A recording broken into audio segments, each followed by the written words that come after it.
take a look, guys. You really got to become a patron because we're gonna get to so much good shit in the post game. But we got to play this Farrakhan thing, and then one of the Alex Jones sounds. But let's start with and then we're gonna play another with an amazing graphic from David Slavic in the post game, another Gulag or Re-Education tournament. But this is Louis Farrakhan. He was on, I believe this is a radio show in Chicago. Life goals, obviously. If I book Farrakhan for the show, I'll have you in, Felix. Oh, yeah, dream come true. Yeah. This is the brother minister talking about Trump's record, and actually, I've never. I'm gonna have to revive. Do you do a Farrakhan impression, Felix? Oh no, I Okay. do such shitty impressions No, that I haven't that's even. not true. I can do like a certain type of impression. I can do like. Well, no, you do. You got a good Obama. You got good Hillary. But Obama's just Midwestern. Like Obama's easy to do because it's just like Midwestern cadence. Fuck you, devil. Yeah, exactly. Right? Yeah, Farrakhan's like he's very difficult to do for me. This devil can't transcend the Midwest. Yeah, there's like this glide to his voice that's hard to imitate. I've never seen him this peppy. Let's check it out. Let's see how you respond to this clip. Some people would argue that it's better now that the racism is more in our face rather than hidden. What's your perspective on that? Well, that wasn't the intent of this administration to do a lot of good for us. But the nature of this administration is good for us. Because now, sometimes you think you're where you are not. And so Trump is letting you know where you really stand. And because of Trump's way, he is an anomaly. There's never been no president quite like Mr. Trump. But there's something that he's doing. I'm going to come out in a few weeks and talk about it. But Trump is destroying every enemy that was an enemy of our rise. Who's the enemy of our rise? Is it the Department of Justice, where we get none? Is it Congress, where you make a law that favors us and then you turn around and destroy it?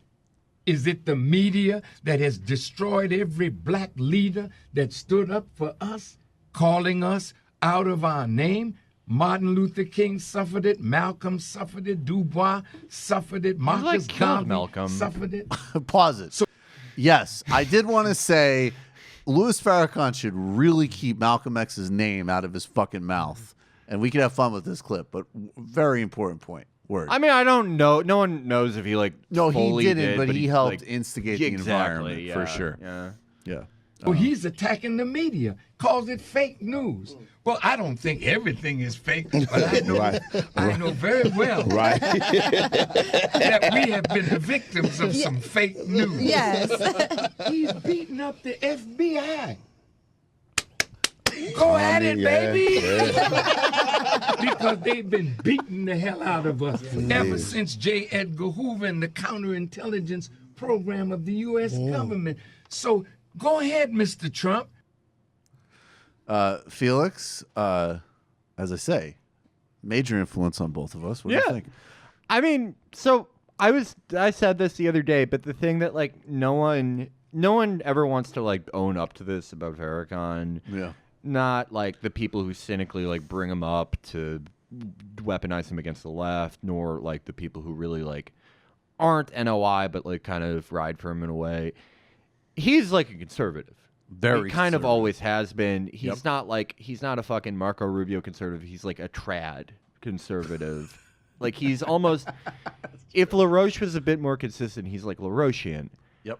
But this is also the perfect Farrakhan clip because there's like a grain of truth in a lot of it. Mm-hmm. There's a grain of truth that, like, yeah, the FBI fucking sucks, and it's like, it is, I would imagine it's pretty hard, like, for a lot of people to go, no, protect the FBI, even if it's like this whole other thing of like, okay, the president shouldn't be able to do X to X investigation, which is, also true. But Farrakhan, this hold on, sorry, I have to look up who did this exactly. Someone like wrote one of the only good Twitter threads I've ever read Rebecca Pierce, who's like a journalist and filmmaker. She's done a lot of very good work about refugees in Israel. And she said a lot about how, people who had said things that were, Farrakhan will say something that's like 32% true. Right. Guys who would say the whole thing that was true. They were systematically destroyed by the FBI and the police and the media. And so it's sort of annoying for people. Like, of course people are going to rally around Farrakhan. If you destroy everyone else who's saying anything close to him and you leave this one guy, yeah, people are going to fucking rally around him. But no, I think, and I also think it's what's weird about him is like, look, I don't have any problem saying, like you said, like Farrakhan's right wing, and on some level, on a super base level, you could say like, look, if you want to build like fucking liberatory left wing politics, then yeah, like actually anti-Semitism and homophobia, like that's fucked up, that's wrong, that's not going to work, that's reality. But there is this like certain type of like concern troll, including, by the way, like I would say you and I maybe, I don't know how old you are, but I would say like 27. Okay, so you're young, but I would say like okay, so you, but like I don't know, man. Like we were, and I'm 34, right? So we're at the very last. Like if somebody is 30 or under, I would even maybe say 40 or under, actually talking like Farrakhan with some type of actual presence in their lives, that's a fucking lie. And there's a certain type of like person that like Farrakhan is like the go-to like boogeyman for anything that makes them feel uncomfortable about anything ever, including something that has stuff that has nothing to do with anti-Semitism, nothing to do with homophobia, but like any criticism of Israel, any forthright talk about white supremacy. And they go there and they use him like as this delusional false equivalency. Right. And it's just, I don't know, why does he fucking trigger lame people so much? Because it's embarrassing. I don't think it's that he triggers them. I think that You think it's cynical? I think like one of the stories about this past 20 years that we're eventually going to tell when we're far past it is that it was a search for identity by people who wanted a special identity. And by that I mean it was people who had every advantage in society but wanted the same pride and identity that they thought other people were freely allowed to have, this sort of envy of it. And I think for a lot of the people that bitch about Farrakhan the most sort of come from like my background. And I think for them it's like it's thrilling the same way Israel's thrilling. They're like, "Oh, finally I have a little bit of that. I have a little bit of that identity points. I can say that I'm threatened by something. I can say that I'm made unsafe on something. I can define this identity around, hate I perceive towards me, even though it's not even close to the same thing that other people experience. But it's like, we people are often piggish and impulsive, and we have a piggish and impulsive society. And I think for a lot of people, if they saw people sort of build this identity around their oppression, their first thought wasn't like, how do we address this? It was like, I want what that is without any of the negative aspects. I would like to. Yeah. So I would like all of the ethos of suffering without any of the actual suffering. Yeah, and it's like I don't actually think like Jake Tapper or someone is like scared of Farrakhan. I mean, you don't think Jake Tapper's up at night being like, what if Assata Shakur could make a sneak attack from Cuba.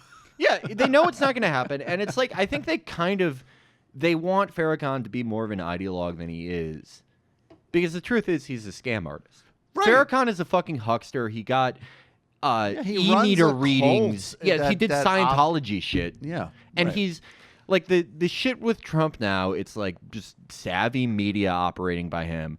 Farrakhan's a huckster. He's not fucking dumb. Right. Like he's stayed on top of this for a while because he's a very savvy guy, and he's like made these strategic allies along the way that benefited him and kept his name in the news in the right way. And he sort of maintained his grasp around people who sort of feel like they didn't have anywhere else to go, or were like, maybe their parents were enraptured by previous leaders in NOI. But it is like just incredibly fucking cynical. It's incredibly cynical, like how he's deployed, and it's like, yeah, obviously, so much of what he says is like shitty and bigoted and everything, but it's like he clearly is not the same. He doesn't have like the same power as the other things that people criticize.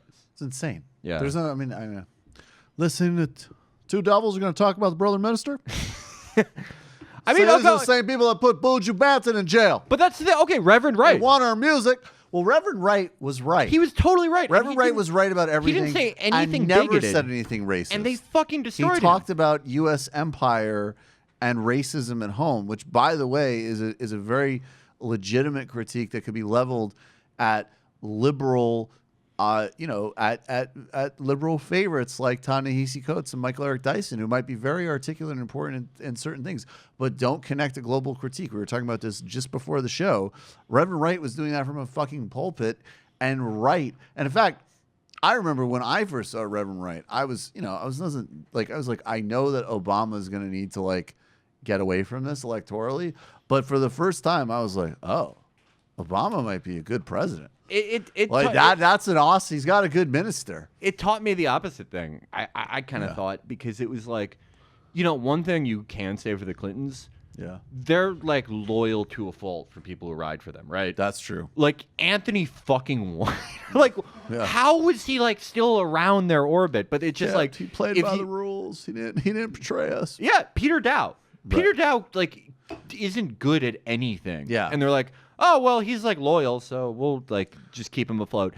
But they're not. Obama's a neo-lib technocrat, and the Clintons are politically, but their operational styles like some real old school fucking. They're the mafia. Farmland shit. Like, well, I don't know. He might have Down syndrome, but he was there. Yeah. Like, and Obama, I don't care. Obama was like, "This is my preacher. I'm going to shiv him in front of you I know, to show you that's how true. much I That's want." a good point. I mean, it's like, and like Lonnie Davis might have been trying to sniff Hillary's pantyhose, but I'll tell you what, he was on Fox every single week during the Lewinsky affair. That's the Cut kind him of a contract. Oh my God, that's the kind of almost sympathetic thing about the Clintons to me, is that they're like, they ride for these people so hard who just end up fucking them. Like always. Hillary Penn endorsed just fucked him. Mark Penn just Mark fucking Penn. Hillary endorses Cuomo, and then he's like, "Yeah, she sucks actually, but it's okay." It's like they just love riding with people who will turn. If Hillary won, like imagine how quickly like Bill Kristol and shit would have turned on her. But you know what? It is almost an admirable quality. It's almost like a personally like that I guess you like I don't Bill know. Clinton's kind of like, if you ride for me, I ride for you. He's a complete piece of shit in like literally every other way you can be, but there's something about that I'm like, I don't see everyone doing that.